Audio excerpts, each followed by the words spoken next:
ಕ್ಷೇತ್ರಗಳಲ್ಲಿ ಹಲವಾರು ಕ್ಷೇತ್ರಗಳಿದ್ದವು.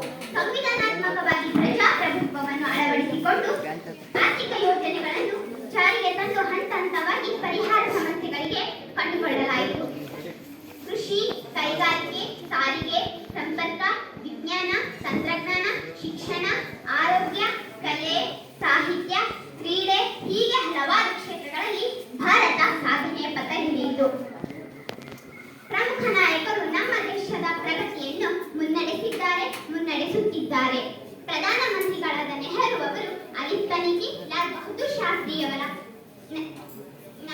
ಪ್ರಾಮಾಣಿಕತೆ, ಇಂದಿರಾ ಗಾಂಧಿಯವರ ನ್ಯಾಯ ನಿಷ್ಠುರತೆ, ಮೊರಾರ್ಜಿ ದೇಸಾಯಿ ಅವರ ಶೋಷಿತರ ಪರವಾದ ಕಾಳಜಿ, ಅಭಿವೃದ್ಧಿ ಪರವಾದ ಚಿಂತನೆ, ಪಿ.ವಿ. ನರಸಿಂಹರಾವ್ ಅವರ ಆರ್ಥಿಕ ಉದಾರತೆ, ಮನಮೋಹನ್ ಸಿಂಗ್ ಅವರ ಆರ್ಥಿಕ ನೈಪುಣ್ಯತೆ ಹೀಗೆ ಹಲವಾರು ನಾಯಕರು ಅಭಿವೃದ್ಧಿಶೀಲ ರಾಷ್ಟ್ರವನ್ನಾಗಿ ಮಾಡುವಲ್ಲಿ ಶ್ರಮಿಸಿದ್ದಾರೆ.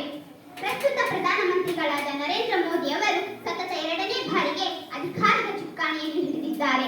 ಭಾರತದ ವಿಶ್ವಗುರು ರಾಷ್ಟ್ರವನ್ನಾಗಿ ಮಾಡುವಲ್ಲಿ ಶ್ರಮಿಸಿದ್ದಾರೆ.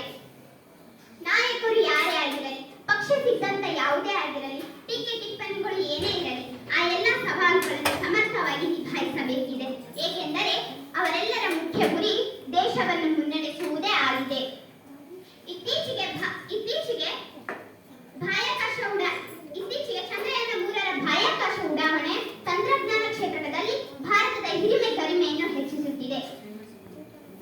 2024ರ T20 ವಿಶ್ವಕಪ್ ಚಾಂಪಿಯನ್ ಆಗಿ ಹೊರಹೊಮ್ಮಿದ್ದು ದೇಶದ ಗುರಿಯನ್ನು ಮುನ್ನಡೆಸುತ್ತಿದೆ. ಪ್ರಸ್ತುತ ಪ್ಯಾರಿಸ್ ಒಲಿಂಪಿಕ್ಸ್ ಚಾಂಪಿಯನ್ ಆಗಿ ಹೊರಹೊಮ್ಮಿದ್ದು ಭಾರತದ ಗರಿಯನ್ನು ಹೆಚ್ಚಿಸುತ್ತಿದೆ.